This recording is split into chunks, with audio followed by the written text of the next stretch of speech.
Hello guys, welcome to my channel roller fitness. तो Arnold classic पूरा अब ख़त्म हो चुका है और सारे रिजल्ट बाहर निकल चुके हैं। तो सबसे पहले हम लोग कवर करेंगे मेंस ओपन बॉडी बिल्डिंग के रिजल्ट्स। तो जिसमें जीते हैं डेरेक लैंडफोर्ड, नए आर्नोल्ड क्लासिक के चैम्प है वो, जो कल ही हम लोग को लग रहा था प्री जजिंग में देखते हुए कि उनकी बॉडी इतनी ज़्यादा टाइट दिख रही थी कि उनके सामने सैमसन दौदा नहीं टिक पा रहे थे।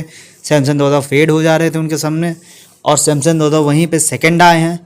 थर्ड आए हैं थर्ड आए हैं एंड्रू जैक्ड, और फोर्थ आए हैं वहीं पे सबको सरप्राइज करते हुए ब्रैंडन करी। फिफ्थ आए हैं, जो लग रहा था मेरे को फिफ्थ में नहीं आएंगे, फोर्थ या थर्ड आएंगे विलियम बोनैक, क्योंकि बहुत ही ज़्यादा सरप्राइज़ किया विलियम बोनैक ने भी, क्योंकि जो उनके अपडेट्स मेरे को दिख रहे थे वैसे उनकी फिजिक बिल्कुल नहीं लग रही थी। उनका जो गट था वो बहुत ही ज़्यादा बड़ा दिख रहा था, क्योंकि उनके जो लैट्स थे वो खुल ही नहीं रहे थे ऑन स्टेज। इसलिए विलियम बोनैक में बहुत ज़्यादा दिक्कतें दिखी उनकी बॉडी के अंदर, उनकी एज को लेते हुए, और उनके जो एक्सपीरियंस है वो इधर काम नहीं आया। उनकी बॉडी ज़्यादा अच्छी नहीं लग रही थी ऑन स्टेज। वहीं पे विलियम बोनैक को हम लोग हल्के में ले रहे थे, पर उनकी बॉडी बहुत ही ज़्यादा टाइट आई थी। ऐसे William Bonac one of the best अपनी बॉडी लेके आए थे। उनके लेग्स पता नहीं कहाँ से इतने बड़े हो गए और इतने ज़्यादा टाइट हो गए। विलियम बोनैक की बॉडी बहुत ही ज़्यादा अच्छी दिख रही थी। वहीं पे थर्ड नंबर पे थे एंड्रू जैक्ट। एंड्रू जैक्ट भी बहुत ही ज़्यादा ह्यूज दिख रहे थे। एंड्रू जैक का जो लैकिंग पार्ट था मैंने कल ही बताया था आपको कि वो उनके लेग्स हैं। लेग्स उनके बहुत ही ज़्यादा टाइटनेस तो थी, पर उतना ज़्यादा डेवलप्ड लेग नहीं लग रहे थे कि वो बीट कर सके डेरेक लैंसफोर्ड और सैमसन दौदा को।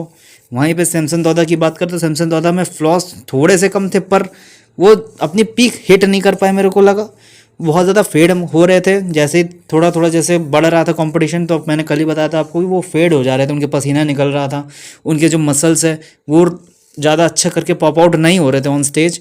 वो हिट और उनको जो पोजेज होते वो हिट करने में बहुत ज़्यादा प्रॉब्लम्स आ रही थी ऑन स्टेज, इसलिए सैमसन दौदा सेकंड आए इन। और इस कंपटीशन के जो विनर है उनकी बात करें डेरेक लैंसफोर्ड की, तो डेरेक लैंसफोर्ड अपने पीक बेस्ट में आए हैं।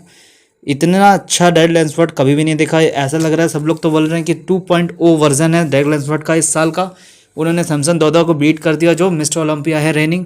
तो बहुत ही ज़्यादा हाई बन गई है अभी से ओलंपिया के लिए, क्योंकि डेरेक लैंसफोर्ड अभी आर्नोल्ड में बीट कर चुके हैं सैमसन दौदा को। तो क्या ओलंपिया में भी बीट करके वो फिर से मिस्टर ओलंपिया बन सकते हैं? ये बहुत ही बड़ा सवाल उठ चुका है अब सैमसन दौदा के ऊपर कि वो क्या अपनी जो ओलंपिया की जो विक्ट्री ओलंपिया सैंडो बचा सकेंगे इस साल का। तो ये चीज़ देखना पड़ेगा। फिर इसके बाद बात करते हैं हम लोग मेंस फिजिक की। तो मेंस फिजिक में जैसा प्रेडिक्शन मैंने दी थी वैसा ही बिल्कुल हुआ। अली बिलाल विनर बन चुके हैं। अली बिलाल की बॉडी तो ऐसा लग रहा था, इतने ज़्यादा शाइनी लग रहे थे, इतने ज़्यादा ह्यूज दिख रहे थे, और उनके एब्स का पोर्शन तो ऐसा लग रहा था कि रायन टेरी से भी बेटर लग रहा था मेरे को, सही बताऊं तो। उनकी जो बॉडी थी इतनी ह्यूज दिख रही थी कि उन्होंने एरन बैंक्स को भी छोटा कर दिया, जो कि इतने बड़े बॉडी बिल्डर हैं। इतने लंबे बॉडी बिल्डर को भी छोटा कर देना एक बहुत ही बड़ी बात है अली बिलाल जैसे बॉडी बिल्डर के लिए, क्योंकि इतने ज़्यादा फुल होके आए थे वो अपनी बॉडी को लेके, इतने ज़्यादा ग्रेनी होके आए थे, और उनका एब्स का पोर्शन, उनकी बॉडी इतनी शाइन मार रही थी ऑन स्टेज कि उनसे नज़र ही नहीं हट रही थी। वो बीच में खड़े हो किनारे पर अली बिलाल के ऊपर ही सबकी निगाहें पड़ रही थी। इधर ही सेकंड आया एरन बैंक्स। एरन बैंक्स की बॉडी में ज़्यादा कुछ खास नहीं था बताने के लिए, मैं सही बताऊं तो। वो फाइनल्स में बहुत ही ज़्यादा अच्छे लग रहे थे, नहीं तो प्री जजिंग में तो ऐसा लग रहा था कि वो थर्ड या फोर्थ या फिफ्थ भी आ सकते हैं, पर फाइनल्स में उन्होंने अपनी बॉडी को थोड़ा अच्छा किया, पता नहीं कैसे पर अच्छा किया, इसलिए जज ने शायद उनको सेकंड दिया।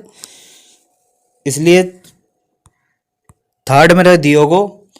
डियोगो की भी बॉडी अच्छी लग रही थी, पर अली बिलाल के आगे तो वो भी नहीं टिक रहे थे। और फोर्थ में रहा इमैनुअल। तो ये था मेंस फिजिक की, जिसमें डोमिनेट किया अली बिलाल ने। इसके बाद हम लोग बात करते हैं व्हील चेयर कैटेगरी में, जिसमें जीते अपने इंडिया के राजेश जॉन, जो कि आए फर्स्ट व्हील चेयर कैटेगरी में। लास्ट ईयर भी वो जीते थे और इस साल भी वही जीते। राजेश जॉन वैसे तो कल ही जीत गए थे, पर आर्नोल्ड ने आज उनको प्राइज़ मनी दिया और प्राइज़ दिया। तो ये बहुत ही ज़्यादा गर्व की बात है अपनी इंडिया के लिए कि एक इंडियन बॉडी बिल्डर जाके आर्नोल्ड के स्टेज के ऊपर विन कर रहा है कंपटीशन, और उन्होंने बहुत बड़े बड़े बॉडी बिल्डर्स को उधर हराया। तो एक बहुत ही बड़ी बात है हम लोग के लिए।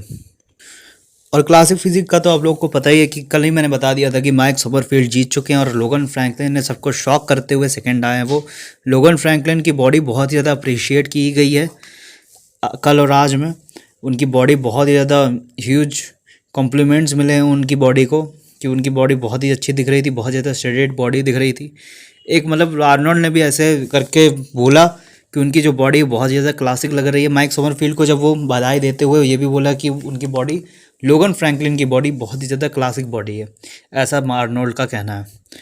तो इस आर्नोल्ड में बहुत ही ज़्यादा बड़े बड़े बॉडी बिल्डर्स, जो कि बहुत ज़्यादा बड़े बड़े बॉडी बिल्डर्स और बहुत छोटे छोटे बॉडी बिल्डर जिनको हम बहुत हल्के में ले रहे थे पहले, वो बहुत ज़्यादा उभर के आए हैं। जैसे लोगन फ्रैंकलिन जो कि बहुत ज़्यादा उभर के आए हैं। हम किसी ने भी नहीं सोचा था कि टॉप 5 में भी लोगन फ्रैंकलिन आएंगे, बट वो लोगन फ्रैंकलिन सेकंड नंबर पे आए, टॉप 2 में आ गए लोगन फ्रैंकलिन। और वहीं पे अली बिलाल की बात करें तो अली बिलाल की बेस्ट एवर फिजिक देखी हम लोगों ने इस आर्नोल्ड में। और वहीं पे डेरेक लैंसफोर्ड को जहाँ पे सब लोग बोल रहे थे सेकंड या थर्ड आएंगे, वहीं पे डेरेक लैंसफोर्ड आ गए हैं फर्स्ट। तो बहुत ही ज़्यादा बड़े बड़े शॉकर्स मिले। एक मैं ये बोलूँगा कि मिस्टर ओलंपिया से भी थोड़ा बेटर था ये कंपटीशन, देखने में बहुत ही ज़्यादा रोमांचक था ये कंपटीशन, और बहुत ज़्यादा हिस्ट्री क्रिएट की है इस साल के आर्नोल्ड ने। सो आज फिर मैं फर्दर अपडेट देता रहूँगा आपको। So this is the end of the video, hope you enjoy the video.